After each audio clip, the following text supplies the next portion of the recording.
todos, começando mais uma live da série Educação Emancipatória, com o nosso 17º episódio.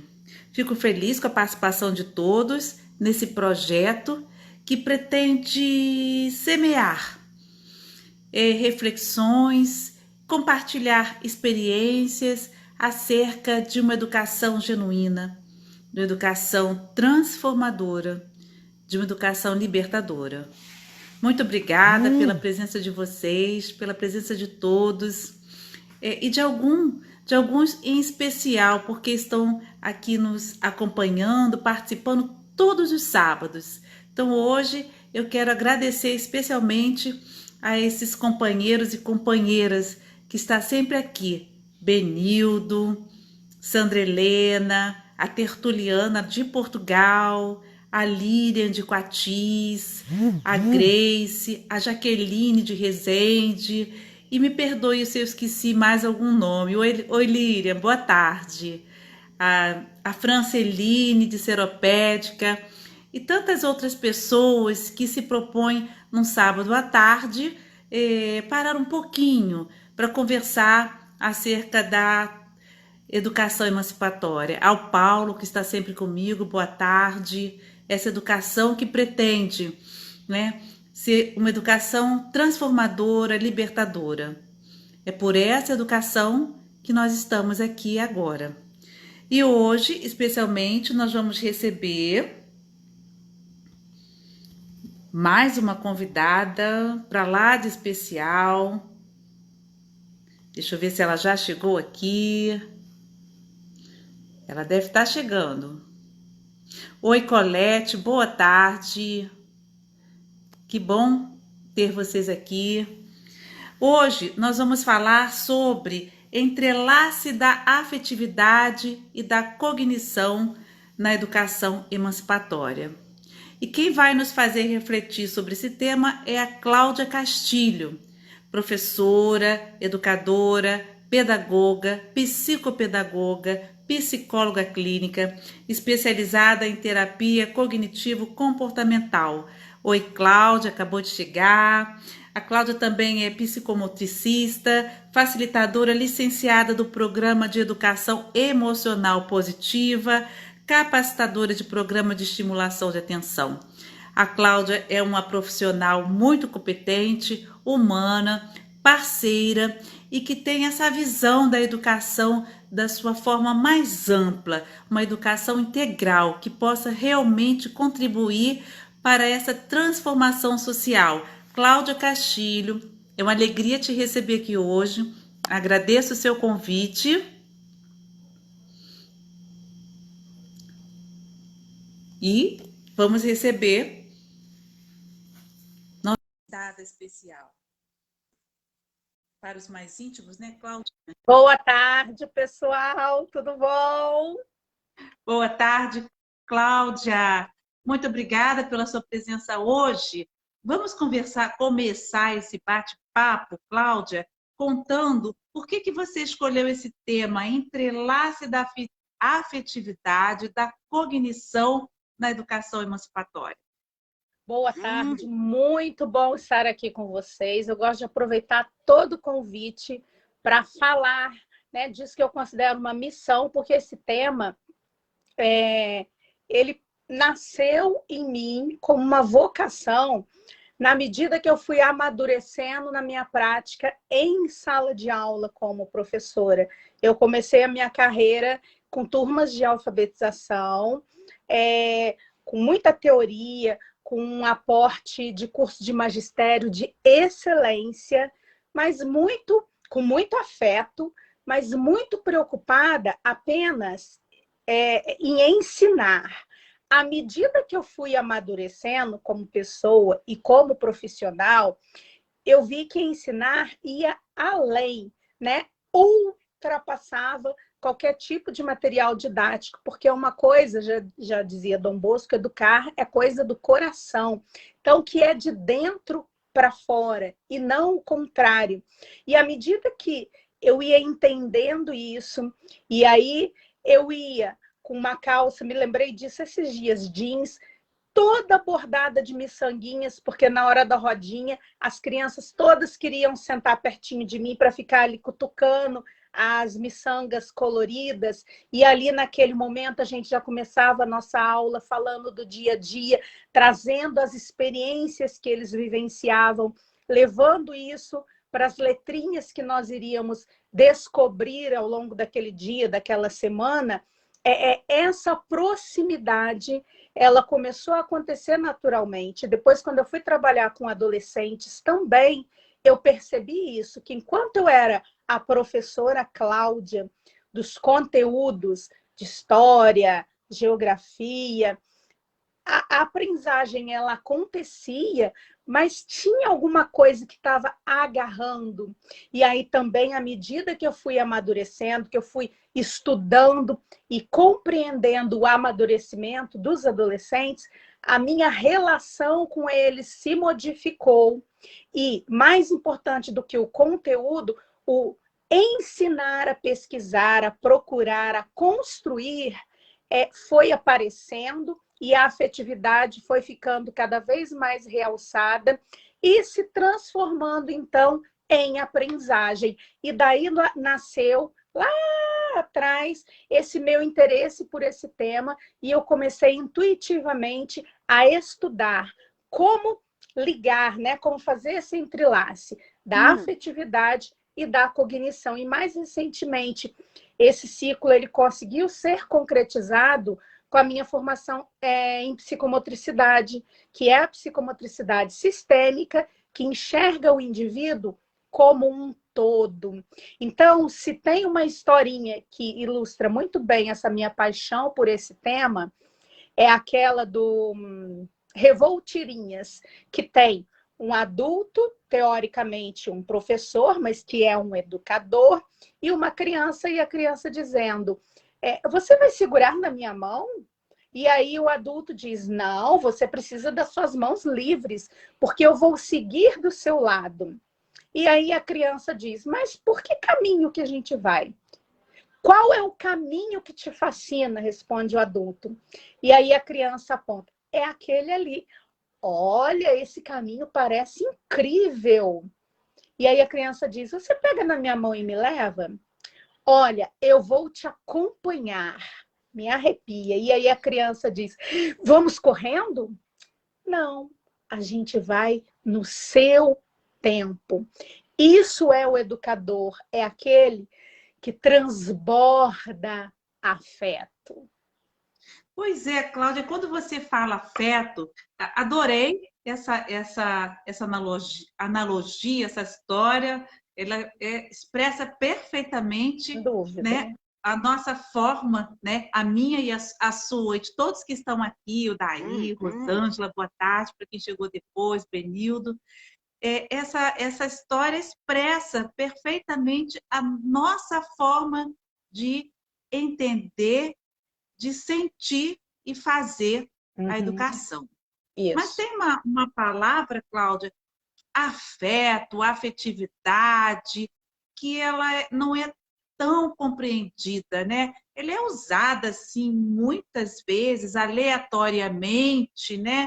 E confundida com beijos e abraços, ou então confundida com alguém que só diz sim, bem bonzinho. Ah, aquela pessoa é tão afetuosa, porque ele é tão boazinha. Cláudia, conta pra gente o que é verdadeiramente afetividade. A afetividade é você estimular, provocar situações que tragam, né, o interesse, que despertem o prazer. Essa palavra ela vem do latim, que significa ir atrás. Então, é um movimentar-se, né? Um movimentar-se de dentro para fora, quase que um movimento da alma em busca de um alimento, né, para saciar aquela fome. Em tempos de pandemia, né, esse afeto aí, ele funciona como borrifinhos de amor no sentido do cuidado, né? O afeto é cuidar e ser cuidado, e não só, né, no sentido amoroso, mas no cuidado individual que cada um de nós necessita. E aí, portanto, o afeto, ele perpassa pelo eu comigo, eu com o outro e eu com todo o universo que me circunda. Ele vai além do ser humano, né? Corpo, ele ultrapassa. Ele vai para todos os seres vivos, para tudo que compõe o nosso planeta e, por que não, o nosso universo. Então, esse afeto é cuidar do próximo, cuidar de si, e ele vai, então, impulsionando as experiências de aprendizagem, justamente porque eu penso que a aprendizagem ela é uma construção coletiva. E a coletividade, ela só se dá onde? Na troca. Basta a gente ver as procuras, né, nos consultórios psicológicos, como tem aumentado, as pessoas estão buscando o afeto e estão percebendo que para trocarem afeto, precisam se abastecer. E é uma relação dialógica justamente porque, na medida que eu ofereço afeto, eu recebo. Então, aquilo é igual a história, né? O buraco você tira a terra e o buraco só vai aumentando. O afeto, quanto mais você doa, quanto mais você troca, mais abastecido você fica. E se você está pleno, se você está abastecido, você está radiante, isso vai atrair os aprendizes a todas as esferas que todos os seres humanos possuem de ensinar e aprender, porque ninguém sabe tudo e ninguém sabe nada. É um eterno ir e vir nesses processos. Então, é como se o pensamento, o desejo, inclusive o de aprender, nascesse do afeto, dessa fome que está aqui e que está aqui e que mora aqui, mas ultrapassa esse corpo. E aí a gente tem o conceito de corporeidade, que é justamente a visão holística do ser humano. Então, o afeto, ele pressupõe um reinventar-se diário. É como uma estrada de mão dupla no processo de aprendizagem, né? Não aquele professor que fica naquele lugar de saber, né? Suposto lugar de saber, né? Falando com o aluno, né? No sentido literal da palavra aluno, Sim. sem luz, luno, né? Uhum. Jogando aquele conhecimento que o Paulo Freire chamava isso de educação bancária, né? Jogando aquela informação, e o que era mais importante era a informação, e não o processo, e sem respeitar essa diversidade, né? Como Sim. cada um ia receber. Então, é bem interessante, muito importante, gostei muito da sua forma de trazer essa questão do afeto, porque as pessoas acreditam que afeto é ser amoroso no sentido de dar beijinho, de dar abraço, aquela pessoa é tão afetuosa, permissividade, que só diz sim. Sim. Então, Cláudia, eu posso também dizer não com afeto? Sem dúvida nenhuma. Dar limites é afeto. Ensinar limites é ser afetuoso. Por quê? Porque a gente vive em comunidade. Eu preciso ter o meu limite, eu preciso ter limite para com os outros também. E na medida que você ensina o caminho, você está, então, ensinando e aprendendo na medida que o outro também te coloca limites. A gente precisa antenar o seguinte, existem conceitos muito subjetivos, e aí entra a escuta ativa.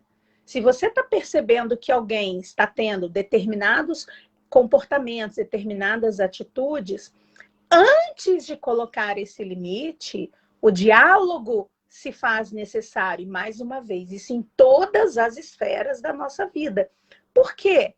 Para que haja um entendimento do que veio antes. O que levou aquela pessoa a ter determinada atitude. E aí sim, essa interação afetuosa vai acontecer com mais naturalidade e, portanto, ela será mais afetiva porque será efetiva. Então, uma coisa não caminha sem a outra.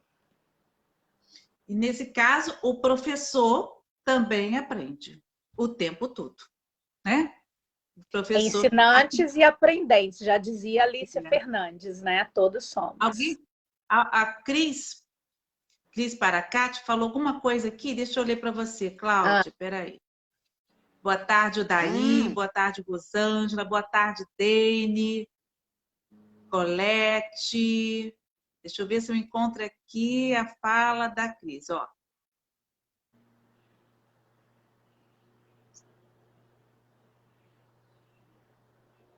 Quando eu chego na fala dela, volta para o primeiro aqui.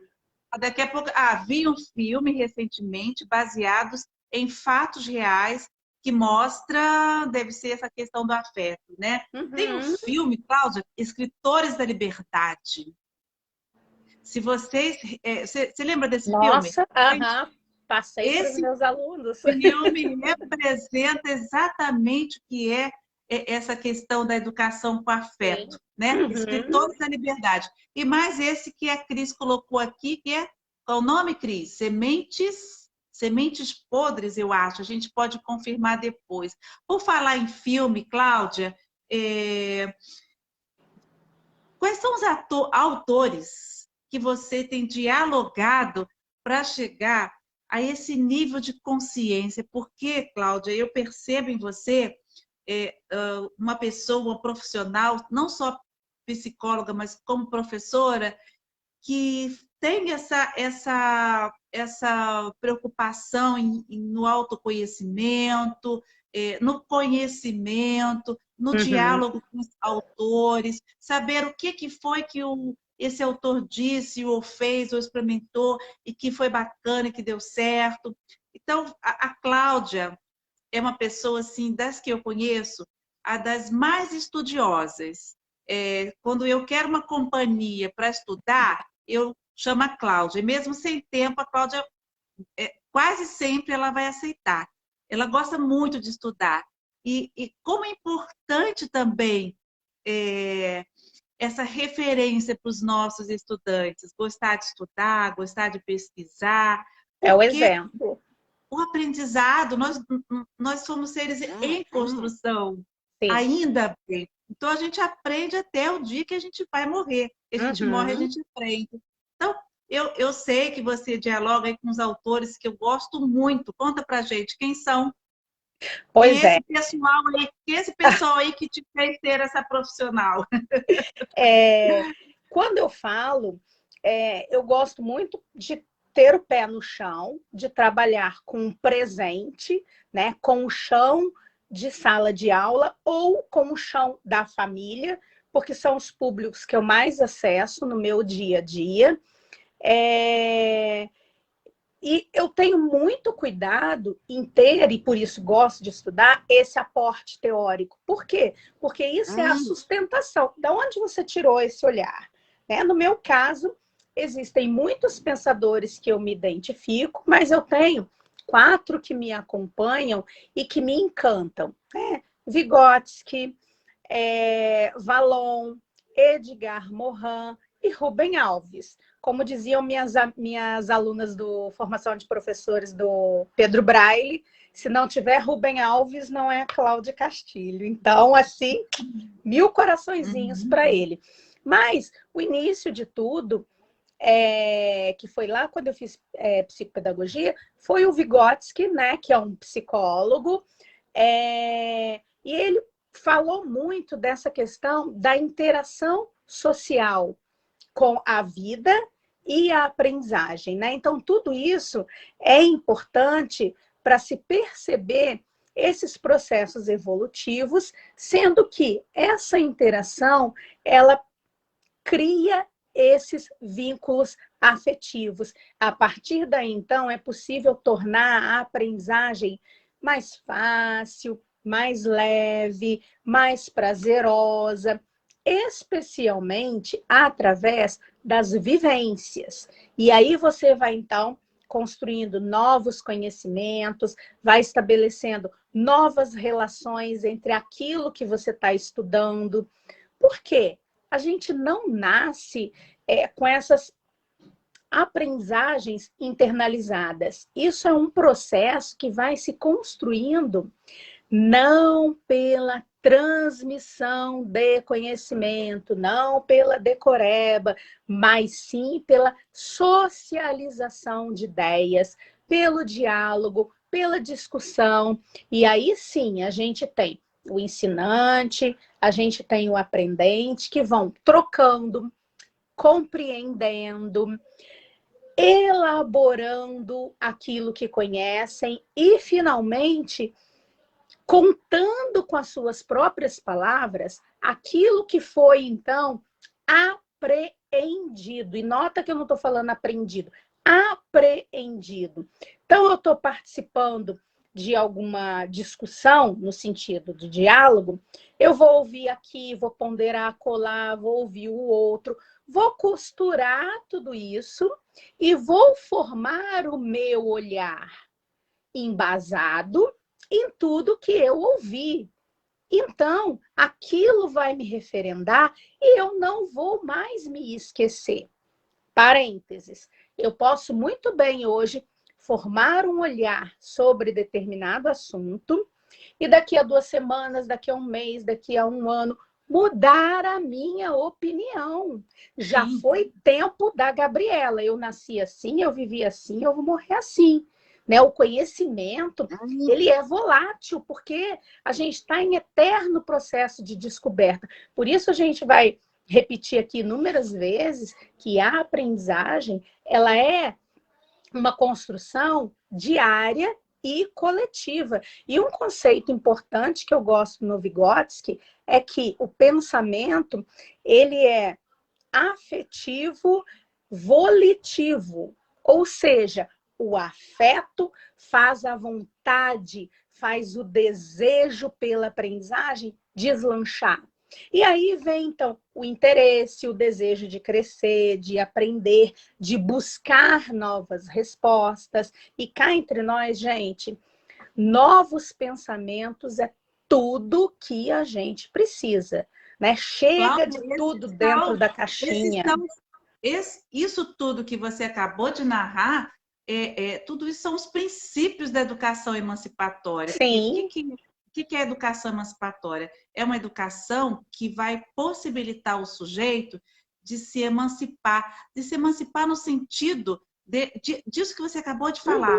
Eu ouvi ali o que o professor de geografia falou, aí depois outro dia aí o outro professor de matemática falou outra coisa e eu associei, eu Você fiz vai uma fazendo analogia, links. eu consigo articular o que um saber tem com o outro para eu chegar à minha conclusão. E não apenas reproduzir o que me trouxeram. Sim. Uhum. E aí vem o Vallon, então, o francês, né, educador francês Vallon, dizendo que a afetividade, ela é um fator que propulsiona, então, essa vontade de aprender. Eu vou aprendendo, eu vou entendendo, eu vou significando, eu vou ressignificando, garantindo, então, uma aprendizagem não quantitativa, mas qualitativa, em detrimento da memorização mecânica. Quando eu falo isso, eu me lembro, eu na 4ª série, ainda chamava 4ª série, e a minha professora, que orgulho, anos depois, eu fui colega de trabalho dela, Dona Maria do Carmo, na mesma escola que eu estudei, aqui no Camões. Ela ensinando os planetas do sistema solar, que naquela época eram 9, né? E aí, como que ela ensinou? Ela fez um acróstico. Minha velha, traga meu jantar. Sirva uvas, nozes e passas. Nunca mais na vida eu esqueci o nome dos planetas. E aí, quando eu fui dar aula de geografia na mesma escola, eu ensinei esse acróstico para os meus alunos contei a história, retirei lá passas, porque Plutão agora não é mais planeta. Então, foi um aprendizado encharcado de afeto. E aí vocês imaginem, eu me arrepio. A primeira vez que eu fui dar essa aula para uma turma de 5º ano, que eu convidei a tia Maria do Carmo para estar presente na aula comigo, na mesma sala de aula, na mesma que eu tinha feito a minha 4ª série, né? Então, Quanto ela, afeto, né? inclusive, foi uma das pessoas, tiveram outros professores, educadores significativos na minha vida, que fizeram e fazem parte dessa minha caminhada como professor, educador, porque ela, já lá numa época em que se preconizava a memorização mecânica, ela já tinha esse afeto, já tinha esse cuidado, já tinha esse carinho, e eu levei na minha vida. Então, ela estava ali construindo seres humanos, juntando, como Valon diz, 3 dimensões psíquicas: a motora, a afetiva e a cognitiva, que, de novo, é o meu conceito de corporeidade. Nós somos o nosso corpo, nós somos as nossas construções de afeto e nós somos o resultado disso tudo, que é esse processo cognitivo, esse descobrir e esse se reinventar. E isso se dá onde? No nosso ambiente, no nosso meio social. E quando eu venho aqui falar com vocês sobre esse entrelace de cognição e afetividade, eu não estou só falando de escola, eu não estou só falando de professor e de aluno, eu estou falando de seres humanos, eu estou falando de relações em uma empresa, eu estou falando de relações... Exatamente, Cláudia, muito bem lembrado, porque o objetivo dessa série não é falar daquela educação formal que acontece na sala de aula.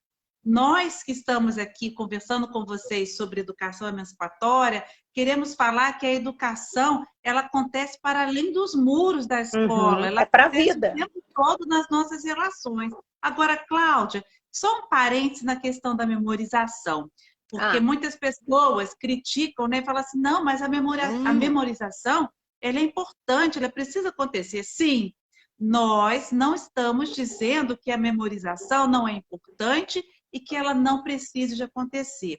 O que a gente está dizendo é que a memorização por si só, mecanicamente, ela não contribui para o sujeito pensar, né? Sim. Ele não ensina a pensar. Então, a memorização, ela é importante enquanto uma ferramenta nesse processo educacional, uma ferramenta. Sim. Mas, junto com ela, precisa vir a compreensão do que está sendo memorizado para que aquele aprendizado tenha sentido na vida da criança, do jovem, do adulto. É o sentido, né, Cláudia? Com certeza. Sentido. É o que você, para quê, por quê e aonde você vai aplicar. E aí, você falando disso, eu tenho outro exemplo ilustrativo da minha vida de estudante. Uma prova de português, o assunto era crase, e eu não tinha entendido, e eu estudei, eu decorei aquelas preposições todas. Aí, fui fazer a prova, no verso tinha a primeira questão, era só crase. Eu estava craque. Mas sabe o que eu fiz? Eu coloquei crase em tudo que estava naquela página do verso. Então, eu coloquei crase na questão que era para eu colocar crase e enchi de crase mais 2 questões que tinham naquela página da prova. Por quê? Porque eu estudei, eu memorizei, eu decorei só para aquilo.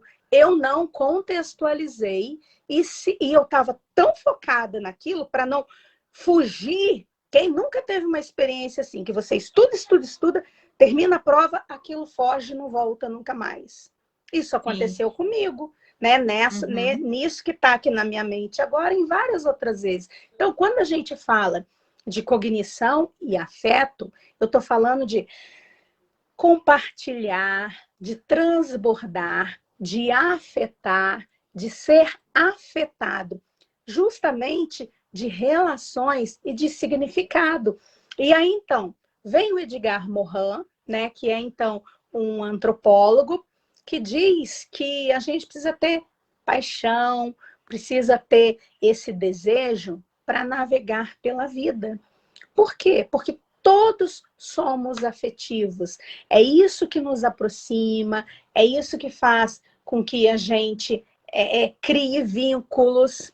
Mas aí a gente precisa pensar o seguinte, e aí, de novo, de forma geral.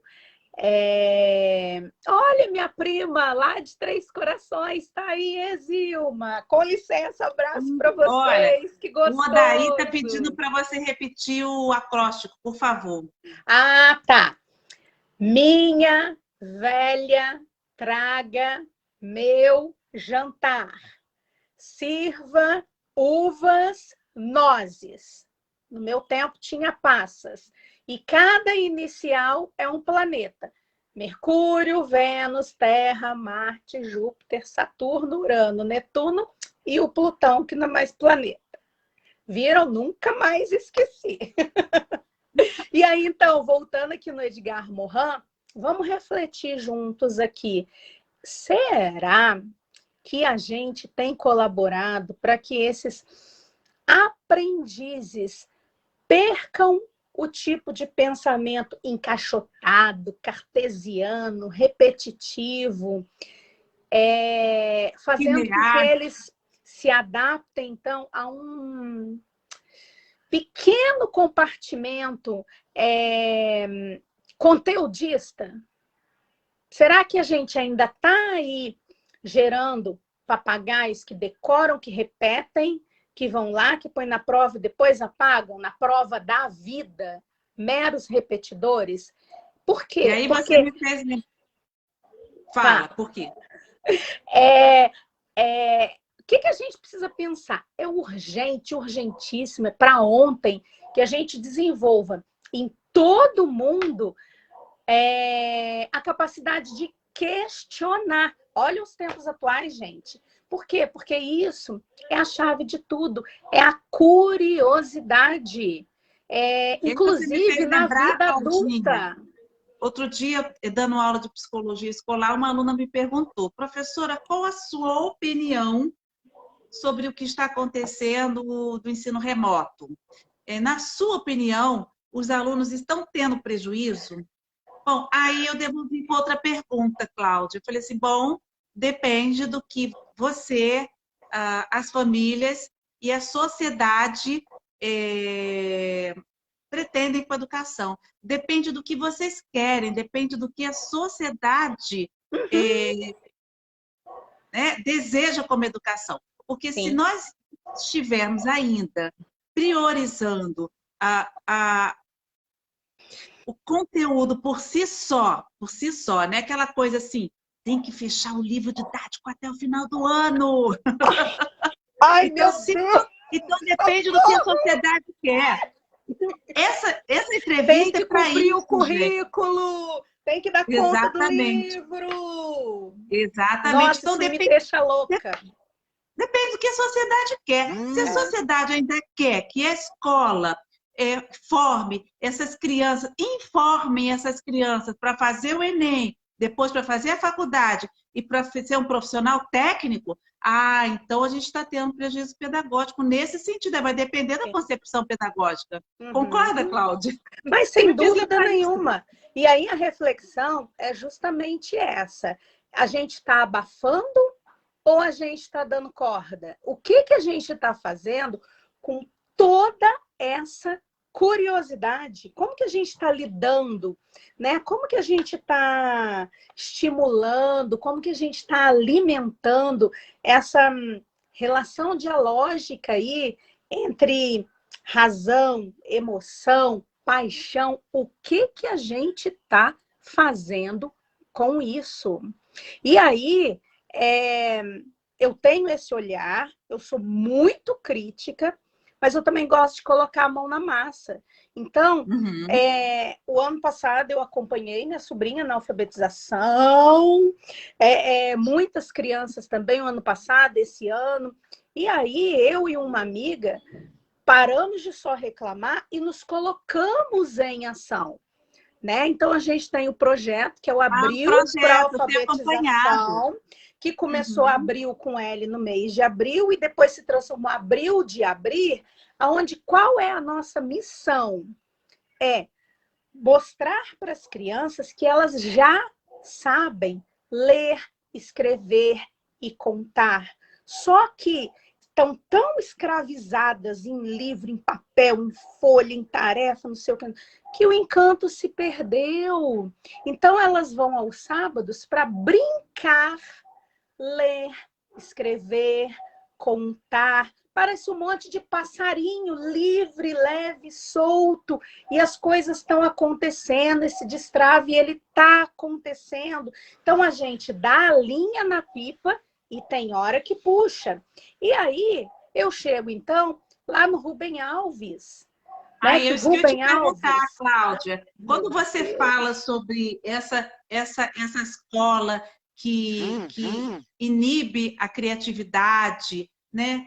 Que poda a imaginação do sujeito, porque a criança ela chega cheia de criatividade, de imaginação, e conforme ela vai avançando as séries, ela vai vindo formatada, igual aquele vídeo do Pink Floyd, vocês lembram daquele vídeo, né? Aquela nossa, produção em série, né? É aham, aquilo ali. Que é chocante. daquele então, como é que, Cláudia, na sua opinião, como a escola, como? A pergunta é como, né? Eu sei que é uma pergunta complexa que daria assim um seminário de dias para a gente conversar. Oh!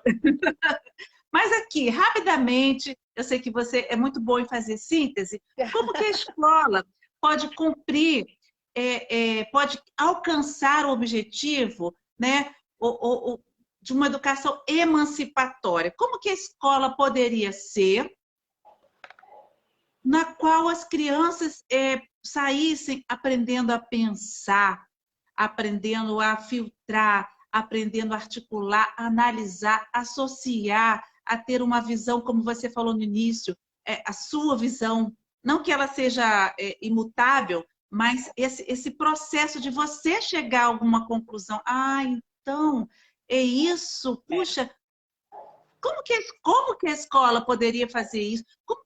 Como que a gente pode fazer para mudar isso, Cláudia? Pois é, a pergunta do milhão, né, Jaqueline?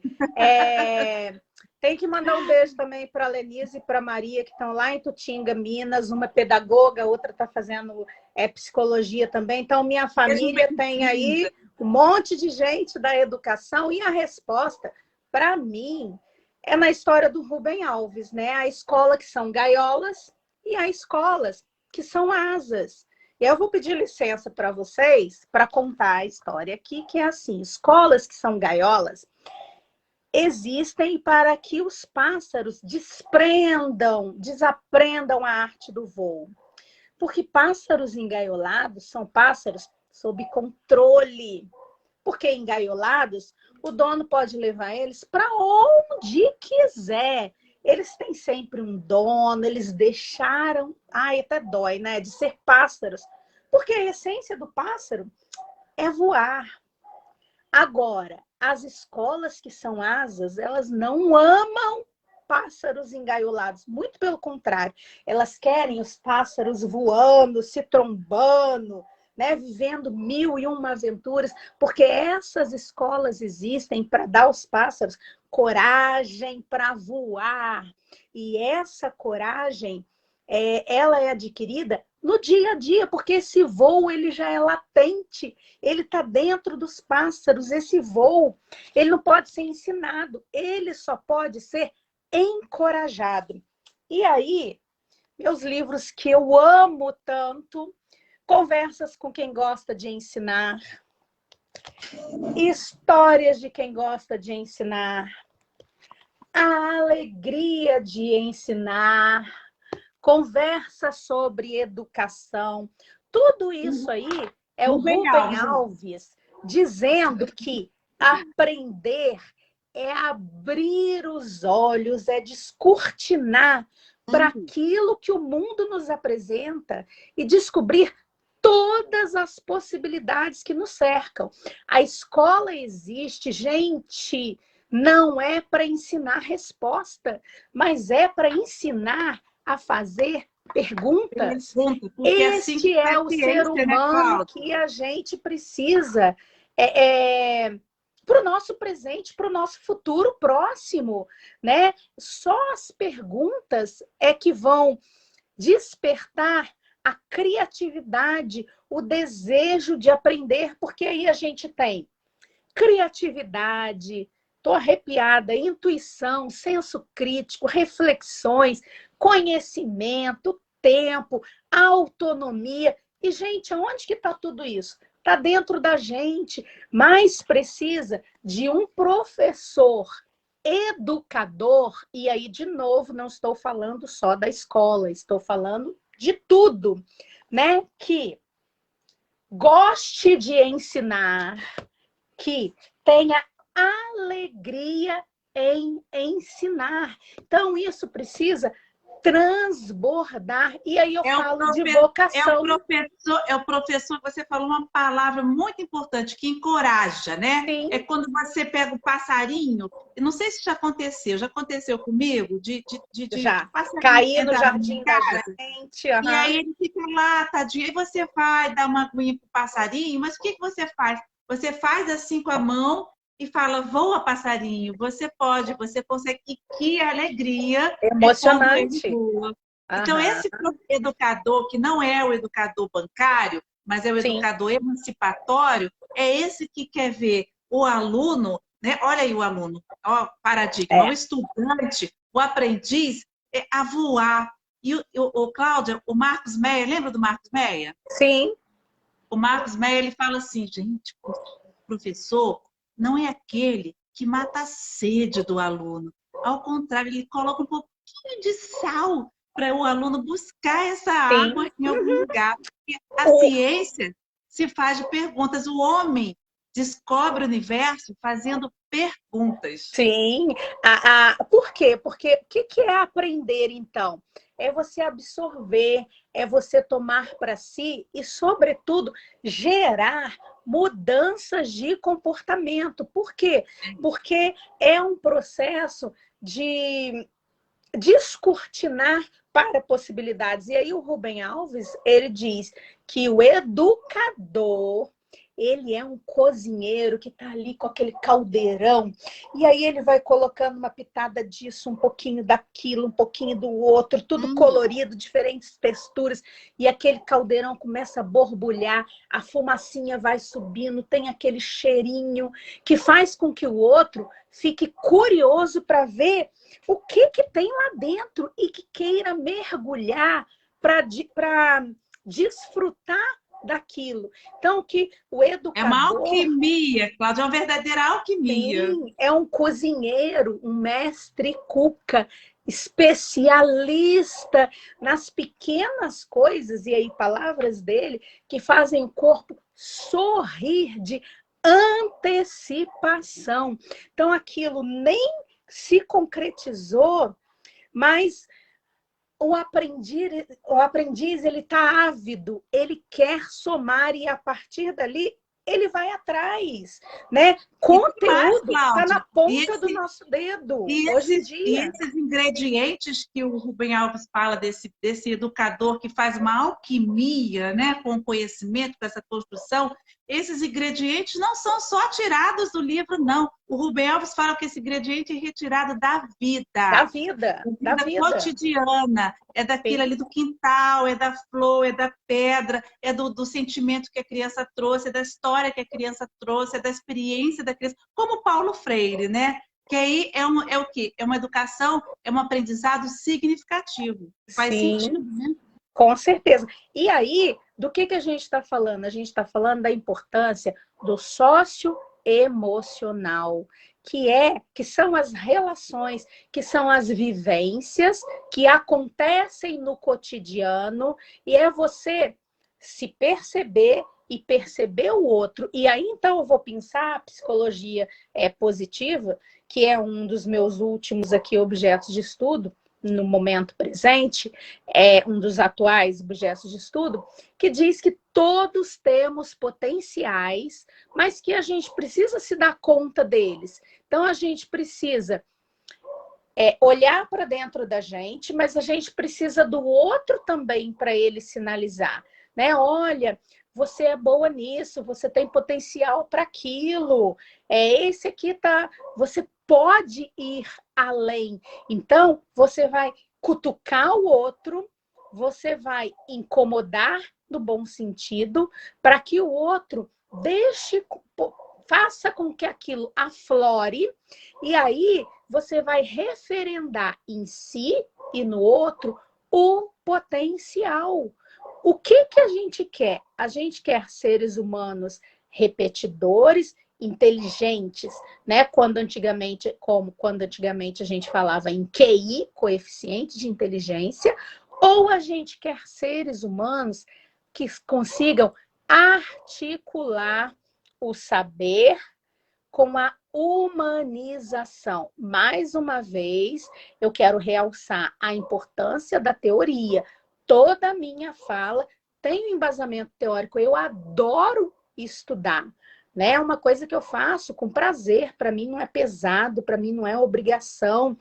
Eu gosto de estudar e a minha preocupação é sempre pegar tudo aquilo que serviu para mim, compartilhar, por isso que eu gosto muito de participar desses momentos, mas de uma maneira que seja acessível aos outros, porque essa é a função do saber, né? Você ir disseminando essas sementinhas. Isto é educação emancipatória. Emancipatória. E é o propósito dessa série. Essa Sim. série tem esse propósito: semear essas reflexões, semear experiências com educadores como a Cláudia, todos que já passaram por aqui, todos especiais, semear para que mais tarde, mesmo que eu e a Cláudia não viemos a colher o fruto com as nossas mãos, Sim. mas a gente vai ficar tranquila, porque a gente sabe que alguém, em algum lugar, em algum momento, pode colher esses frutos. Ô, Cláudia, me diga uma coisa, o que você acha que atualmente, né? Atualmente, vamos falar da educação que a gente conhece agora, da maioria. Deixa eu só dar um parênteses e contar uma história para você, Cláudia, para vocês todos. Eu descobri que eu tenho um primo que ele mora em Goiânia. Inclusive, ele vai vir aqui no dia 31 de julho. É o arcebispo. Por quê? Que ele vai contar para a gente a experiência que ele tem com a educação com os indígenas em Goiânia. Interessante. Só que aí, conversando com ele, eu descobri que ele e a esposa dele construíram, né, uma escola. Por quê? Porque eles não encontraram, na cidade que eles moram, uma escola que alcançasse a concepção pedagógica deles, a forma deles verem a vida. Assim, como é que eu quero que meu filho seja educado? Ai, meu Deus, meu sonho. Você acredita que eles se uniram, né? Uniram-se com outros parceiros, outros pares, amigos com a mesma ideologia como a nossa, que agora é de todos que estão aqui, e fundaram uma escola não lucrativa, uma ONG, chama Coletivo. Ela vai vir contar para a gente a história no penúltimo sábado de julho. A Carol, ela vai vir contar como que foi a construção e como é que está sendo essa experiência. Aí você percebe, te dá uma alegria de saber que existem outras pessoas com essa inquietação, essa mesma inquietação que me trouxe aqui, trouxe a Cláudia, trouxe vocês. Existem outras pessoas. O que a gente está precisando fazer é se reconhecer, identificar e se unir. E eu tenho percebido que tem muitos, e aí agora, então, aí sim, eu vou direcionar para a escola mesmo.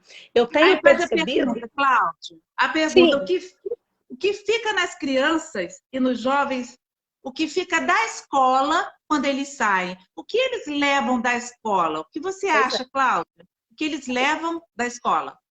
O que se leva são as vivências. E eu tenho percebido que hoje, e aí então, falando da escola em si, uma grande parte dos pais, a partir dessa pandemia, eles vivenciando esse processo em casa, o mundo está se descortinando, porque eles já estão começando a entender que fazer livros, fazer tarefa, ter 1 milhão de compromissos, é igual o cachorro correndo atrás do rabinho. É isso, isso, isso, e não está levando a nada.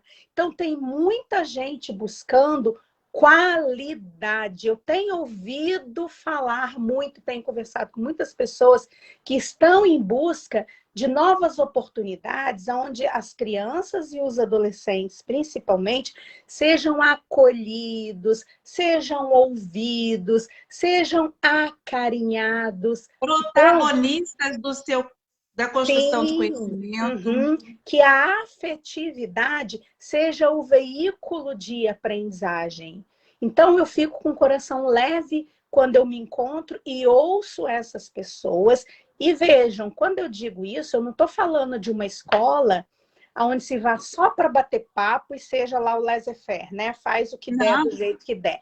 Não, eu estou falando, na minha cabeça é assim, gente, é agora ou nunca. Se esse currículo, se essa maneira de ensinar, não de construir, não for modificada agora, não sei quando será, porque agora é a hora. Chega de 1 milhão de coisas no currículo para estudar. Chega disso. A criança, até o 5º ano, segundo Piaget, ela está no período das operações concretas. Ela tem que vivenciar. Como que eu vou dar uma lição falando do bairro para a criança responder sem ela vivenciar, sem ela levar fotografias? Como que eu vou ensinar os números até 1000 sem a criança pegar um bendito de uma escala de Cuisinart, sem ela pegar o material dourado, ou sem ela pegar tampinhas e manipular? Eu já vivenciei a professora cobrar de uma criança com síndrome de Asperger, né? Que é transtorno do TEA, cobrando dessa criança que devia ter 8 anos, não sei, 5º ano, né? 9, 10 anos, né? Que ele fizesse uma prova e ele escrevesse o que era patrimônio. Por outro lado, eu estou vivenciando uma criança que está num local onde foi acolhido e essa criança desabrochou e essa criança ama ir para o lugar onde ela está aprendendo, aonde ela encontrou pessoas que estão ultrapassando essa questão do conteúdo. E o que esse lugar faz de diferente? Acolhe esse lugar, ele faz contato com os profissionais, esse lugar acolhe e orienta a família, esse lugar dá vez e voz para os educadores que lidam com essa criança. Então, não é um lugar engessado, porque ninguém melhor do que aquele que está ali no chão da escola para saber a necessidade do seu aluno. E aí eu não posso terminar sem falar o seguinte: professores, sejam educadores, não parem de estudar nunca. Você só vai ter como encabular uma conversa com seu diretor, com seu orientador, com seu supervisor, se você tiver aporte teórico. Não é só você chegar e dizer que quer fazer isso por causa daquilo. Precisa ter um aporte teórico. Professor educador não pode parar de estudar nunca, senão cristaliza.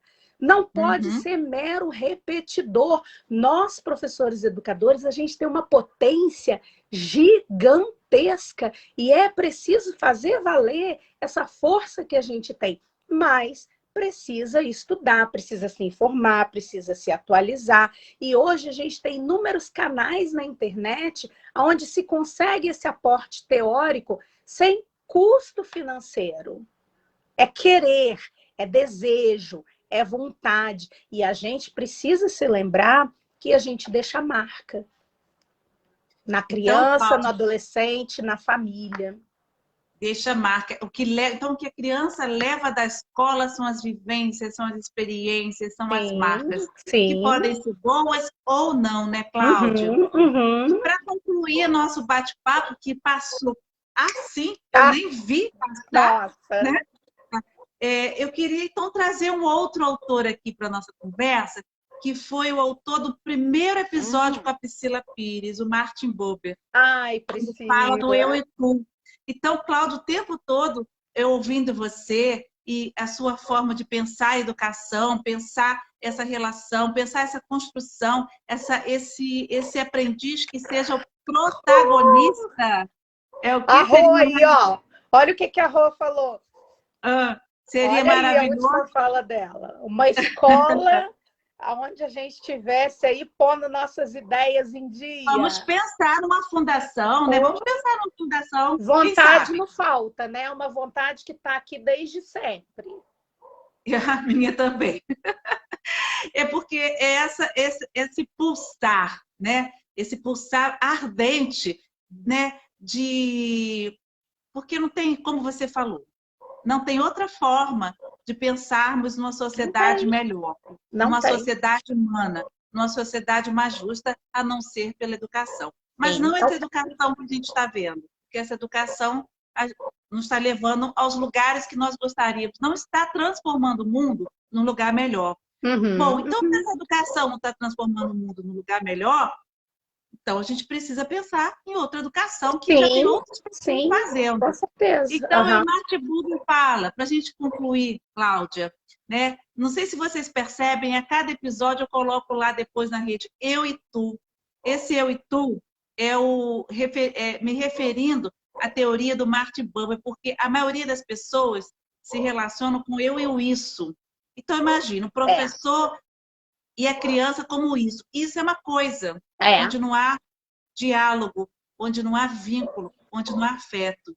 Quando esse vínculo acontece, quando esse afeto acontece, essa relação deixa de ser uma relação eu e isso para uma relação eu e tu. Cláudia, eu e tu sempre com esse diálogo transbordando de esperança. Cada vez que eu converso com alguém aqui no sábado, eu renovo a minha esperança, né? A minha alma para um mundo melhor. E como é bom ter todos vocês aqui, todos que participaram hoje, convido para a próxima semana.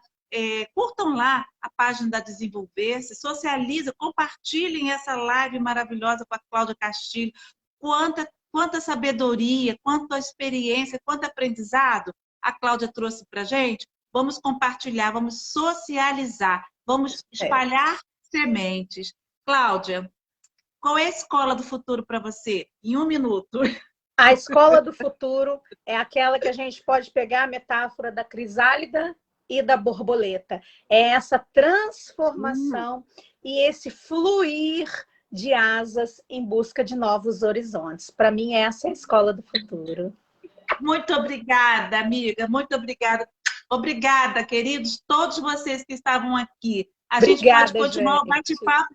Cláudia, depois responde. Pessoal, lá no Facebook, tem uma porção de pergunta para você e eu não consegui fazer. Me perdoe. Então tá joia. Vamos continuar Beijo, lá. gente. Obrigada, Boa noite. Cláudia. Boa tarde, pessoal. Bom final de semana.